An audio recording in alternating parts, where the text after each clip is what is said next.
السلام عليكم. اليوم ان شاء الله غنشوفوا بعض الخاصيات ديال عمدة عدد عقدي. Donc on va voir quelques propriétés concernant l'argument d'un nombre complexe. Donc ce sont des propriétés faciles à démontrer, donc c'est pas la peine de perdre là-dessus du temps. Voilà. Comme d'habitude, j'expliquerai en arabe, après j'expliquerai en français. D'abord, je vais expliquer en arabe, après j'expliquerai en français. لكل Z من C étoile C نجمة عندنا عمدة Z بار راه تكافئ ناقص عمدة Z بترديد 2 بي، وعندنا لكل Z و Z شرطة من C إطوال راه العمدة ديال زد في زد شرطة راه تكافئ العمدة ديال زد زائد العمدة ديال زد شرطة بترديد 2 بي، ولكل زد و زد شرطة من سي نجمة عندنا عمدة زد على زد شرطة تكافئ عمدة زد ناقص العمدة زد شرطة بترديد 2 بي. وكنحيلكم على الفيديو السابق راه غتفهموا فيه علاش. ولكل زد من سي نجمة عمدة واحد على زد تكافئ ناقص عمدة زد بترديد 2 بي، ولكل زد من سي نجمة ولكل ان من زد عندنا عمدة زد أس ان تكافئ ان عمدة زد بترديد 2 بي. بطريقة أخرى يمكن كتابة هذه العلاقات كلها على الشكل التالي. إذا لكل أخ و أخ شرطة من أخ نجمة زائد والكل تيتا و تيتا بخيم من أخ والكل أن من زد عندنا هاد الكتابة راه هي نفس الكتابة اللي درنا العمدة هنايا. هذا هو داك المعيار ديال العدد العقدي زد وهذا هو العمدة ديالو، وهنايا الا بغينا داك الكونجوغي ديال اخ تيتا راه هو اخ ناقص تيتا. اذا العمدة ديال العدد العقدي اللي هو الكونجوغي ديال زد اللي هو المرافق ديال زد راه عنده في العمدة ناقص تيتا، ولكن بالنسبة للمعيار لا يتغير. هادشي شناه في الفيديوهات السابقة. ايضا ناقص وهادشي ايضا شناه في الفيديو السابق. ناقص اخ تيتا راه هي ما هي الا اخ تيتا زائد بي، وهادشي درناه في الفيديو السابق. واخ تيتا في اخ شرطة تيتا شرطة راه هي اخ بخيم وتيتا زائد تيتا بخيم. واحد على اخ تيتا راه هو اللي عنده واحد على اخ في المعيار وناقص تيتا في العمدة. واخ تيتا على اخ شرطة تيتا بخيم راه هي اخ على اخ شرطة تيتا ناقص تيتا بخيم. غندوزو واحد التمرين بسيط. اذا هاد الخاصيات راه شناهم في الفيديو السابق، انما هنايا جمعناهم وكتبناهم بالكتابات بجوج. اذا التمرين بسيط. نعتبر العدد العقدي زد تساوي 1 زائد اي جذر 3 عامل لواحد ناقص اي. اكتب زد على الشكل الجبري واكتب زد على الشكل المثلثي، ومن هذا كنستنتجو سينوس بي على 12 وكوس بي على 12. الحل. اذا الحل كناخذ زد باش نلقى الشكل الجبري ما عليا الا ندير النشر. كنشر كنوزع فيه على زائد كالعاده. كندير النشر ديالي اذا وكنجمع اللي هو تخيلي مع التخيلي والصحيح وداك الجزء اذا الجزء اللي الحقيقي مع الجزء الحقيقي. اذا تتعطيني زد تتساوي 1 زائد جذر 3 زائد جذر 3 ناقص 1 في إي. راه قلت ما تنديرو والو، كنشر فقط، مع الأخذ بعين الاعتبار أن إي أس إي 2 راه هي ناقص 1. هانتا واحد إلا ضربتها في هذه هي 1 ناقص إي. غنشد عاوتاني نوزع إي جذر 3. إي جذر 3 في 1 راه هي إي جذر 3، وهنايا ناقص إي مربع جذر 3. إذا إي مربع راه هي ناقص 1، وناقص ناقص 1 راه هي زائد. إذا زائد جذر 3 هذه غتبقى هي هذيك. غنجمع 1 مع جذر 3، يعني الحقيقي مع الحقيقي، وهنا نجمع التخيلي مع التخيلي، غتجيني جذر 3 ناقص 1 عامل لإي. وهذا هو الشكل الجبري للعدد زد. هذه هي هذا. وكندوزو دابا نديرو الشكل المثلثي. باش ندير الشكل المثلثي ندير بالشكل ديال كل عدد عقدي، ديال 1 زائد إي جذر 3 وديال 1 ناقص إي. 1 زائد إي جذر 3 قلنا في الفيديو السابق وشرحنا هذه بشكل مفصل كيفاش كندوزو من هذه الكتابه لهذه الكتابه. اول حاجه تنقلب على المعيار ديال هذا العدد العقدي اللي تيعطيني هو 2، وتنعمل بها باش نحصل على هذه. خصني نقسم على 2 باش تجيني 2 في 1 على 2 راه هي 1. وهنا عاوتاني 2 غتمشي مع 2 وتجيني جذر 3 في إي. هادشي شفناه بالتفصيل في الفيديو السابق. اذا تتعطيني بالضبط عدد العقدي اللي المعيار عنده هو 2. وهذا تنعرفو شكون هو 1 على 2 راه هو كوس ديال بي على 3، وهذه راه هي سينوس بي على 3. اذا الا درنا الكتابه اللي عاد شفنا دابا، اذا نقدروا نكتبوا هذا العدد هو 2 بي على 3. نقدروا نكتبوه ايضا هو 2 عامل لي كوس بي على 3 زائد اي كوس بي على 3 سينوس بي على 3. اذا هذا غندوزو دابا الكتابه المثلثيه ديال 1 ناقص إي. دائما كما شفنا في الفيديو السابق، اول حاجه تندير المعيار ديال هذا العدد العقدي. المعيار ديالو كتعطيني جذر 2. اذا خصني نقسم على ديك جذر 2 باش نحيدها، باش تجيني 1 على جذر 2 هنا ناقص إي على جذر 2. وإلا ضربنا في المقام في جذر 2 باش ما نخليوش الجذر في المقام، خصني نضرب الفوق والتحت غتجيني جذر مربع 2 على 2. وهادشي راه شرحناه بالتفصيل في الفيديو السابق. ناقص إي جذر 2 على 2. هذه تنعرفها راه هي كوس ديال بي على 4، وهذه راه هي سينوس بي على 4. انما هذا شكل غير مثلثي. اذا خصنا نردو شكل مثلثي.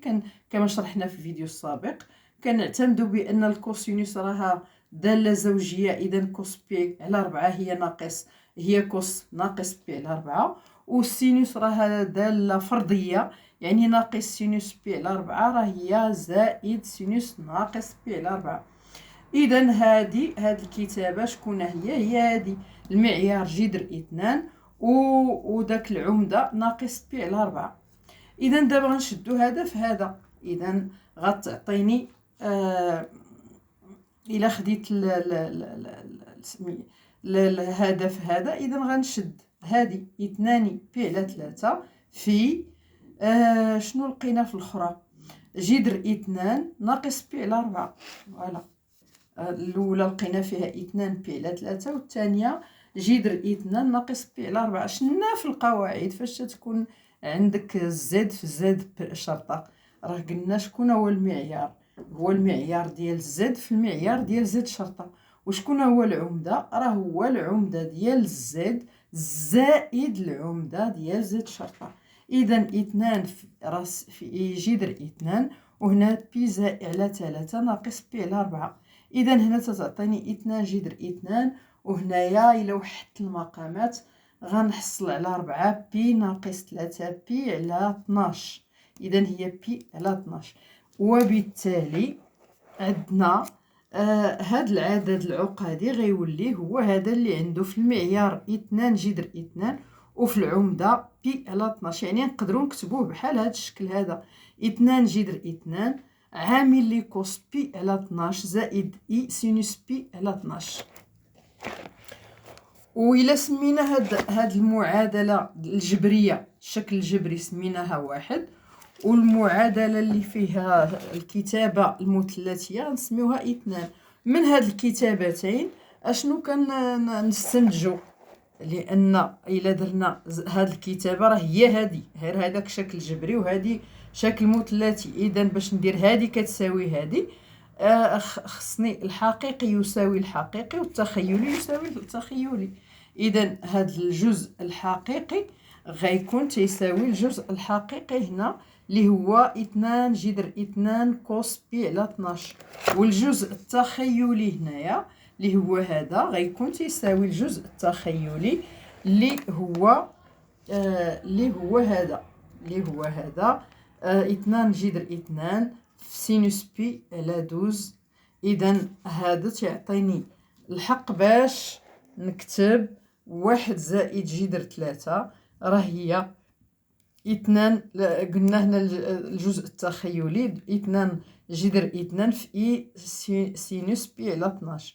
اذا الا درت الشكل المثلثي وساويته مع الشكل الجبري ودرت الحقيقي كيساوي الحقيقي والتخيلي الجزء التخيلي كيساوي الجزء التخيلي، غتعطيني 1 زائد جذر 3 كتساوي 2 جذر 2 كوس بي على 12، وجذر 3 ناقص 1 تساوي 2 جذر 2 سينوس بي على 12.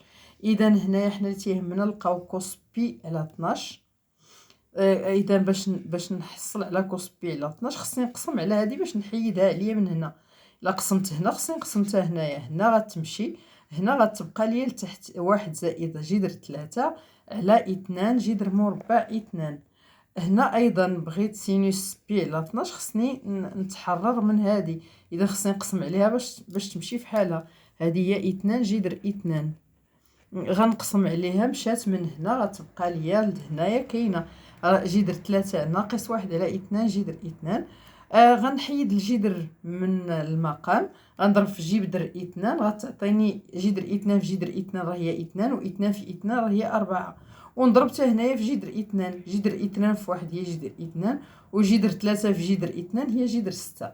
بينما هنايا ايضا غنضرب في جذر 2 باش نحيد الجذر من التحت من المقام، غتجيني جذر 2 في جذر 2 هي 2، و2 في 2 راه هي 4. وهنايا الا ضربت في جذر 2 في جذر 3 تعطيني جذر 6 ناقص جذر 2. وبالنهايه نحصل على كوس بي على 12 راه هي جذر 2 زائد جذر 6 على 4، وسينوس بي على 12 راه هي جذر 6 ناقص جذر 2 على 4. اذا غنعاودو الشرح بالعربيه. اليوم قلنا عندنا بعض الخاصيات اللي كنا شفناهم في الفيديو السابق، دابا غنكتبوهم بصيغتين مختلفتين. هاد الخاصيات لا داعي باش نضيعوا الوقت في البرهان عليهم حيت ساهله البرهان عليهم. اذا هنايا الخاصيات تيقولوا لكل زد من سي نجمه ارغومون ديال زد. Donc, je vais expliquer en français. Alors, pour tout z de C étoile, argument de z bar est congru à moins argument de z modulo 2pi. Pour tout z, on a dit ces relations sont faciles c'est facile à prouver, donc c'est pas la peine de perdre du temps là-dessus. Et on a déjà vu ça dans les vidéos précédentes.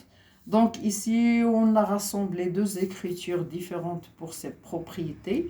Et voilà, donc argument de z bar est congru à moins argument de z modulo 2pi. Pour tout z, z' de c étoile, argument de z fois z' est congru à argument de z plus argument de z' modulo 2pi. Pour tout z, z' de c étoile, argument de z sur z' est congru à argument de z moins argument de z' modulo 2pi. Et pour tout z de c étoile, argument de 1 sur z est congru à moins argument de z modulo 2pi. Et pour tout z de c étoile et pour tout n de z, argument de z à la puissance n est congru à n argument de z modulo 2pi.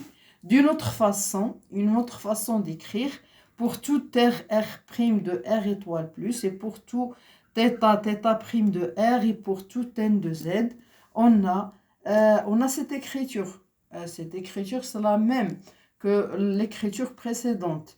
Parce que seulement ici, r, c'est le module de z. R, c'est le module de z. Et θ, c'est l'argument de z. On peut écrire ici, c'est r facteur de cos θ plus i sinus θ. Alors, rθ n'est autre que r en facteur de cos θ plus i sinus θ. Donc, le conjugué de rθ, on a déjà vu ça dans les vidéos précédentes. Donc, c'est r moins θ. Donc, je peux écrire que le conjugué, c'est r facteur de cos θ plus facteur de cos moins θ plus i sinus moins θ. Voilà. Et moins rθ. Et c'est la même chose que r θ plus pi. Et rθ fois r'θ' est égal à r' plus θ'. Et 1 sur rθ, c'est 1 sur r moins θ. Et rθ sur r'θ', c'est r sur r'θ moins θ'. Voilà, donc ces deux écritures sont les mêmes, seulement on a déjà vu les écritures, ils sont pareils. Alors, on va voir un petit exercice. On considère le nombre complexe z égal à 1 plus i racine de 3 facteur de 1 moins i. Écrire z sous forme algébrique, écrire z sous forme trigonométrique, en déduire sinus pi sur 12 cos pi sur 12. La solution, alors, d'abord, on va faire l'écriture algébrique. Pour l'écriture algébrique, c'est facile. Seulement, il faut développer. Juste le développement. Donc, 1 qui multiplie 1, ça fait 1. 1 qui multiplie moins i, c'est moins i. Et i racine de 3 fois 1, c'est i racine de 3. Et i racine de 3 fois moins i, c'est moins i au carré racine de 3. Or, i au carré, c'est moins 1. Donc, moins racine de 3, ça fait plus racine de 3. Donc, j'ajoute ce qui est réel à ce qui est réel et ce qui est la partie imaginaire à la partie imaginaire. Donc, donc ça donne 1 plus racine de 3 plus racine de 3 moins 1 facteur de i. Voilà. Et là, voilà, ici, c'est l'écriture algébrique. On passe maintenant à l'écriture trigonométrique. Donc, pour effectuer l'écriture trigonométrique, on va faire l'écriture trigonométrique pour chaque complexe, pour celui-là et celui-là. Alors, 1 plus i racine de 3, on a déjà vu dans la vidéo précédente comment écrire un complexe sous forme trigonométrique, c'est facile. La première des choses, je cherche le module. Donc, le module, c'est 2. C'est racine de 1 au carré plus racine de 3 au carré. Donc, ça fait 3 plus 1. Donc, racine de 4, ça fait 2. La vidéo précédente explique clairement comment écrire un complexe sous forme trigonométrique. Donc, le module, donc ça fait 2 facteur de 1 demi plus racine de 3 demi i. Ça, 1 demi, c'est quoi? C'est cos pi sur 3. Et racine 3 demi, c'est sinus pi sur 3. Donc, on peut écrire tout simplement ça. C'est le complexe qui a pour module 2 et qui a pour argument pi sur 3. On passe maintenant à 1 moins i. La même chose, on prend le module qui est égal à racine de 2. Alors, si on factorise, on doit diviser par racine de 2. Si on veut éliminer la racine du dénominateur, donc je multiplie par la racine de 2, ce qui donne racine de 2 sur 2. D'ailleurs, racine de 2 sur 2, c'est ça, moins i racine de 2 sur 2. Donc, ça fait racine de 2 cos pi sur 4 moins i sinus pi sur 4. Et là, on sait que la fonction cosinus est une fonction plutôt paire. Donc, cos pi sur 4, c'est la même chose que cos moins pi sur 4. Par contre, la fonction sinus, c'est une fonction impaire. Donc, moins sinus pi sur 4, ça fait sinus de moins pi sur 4. Donc là, c'est un complexe d'arguments racine de 2 et plutôt de modules racine de 2 et d'arguments moins pi sur 4. Alors, donc j'ai maintenant les deux complexes écrits sous cette forme. Le premier c'est 2pi sur 3 et le second c'est racine de 2 moins pi sur 4. Alors, je fais la multiplication des deux complexes. Donc, ça fait 2pi sur 3 racine de 2 moins pi sur 4. On vient de voir que pour ça, on prend la multiplication des modules et la somme des arguments.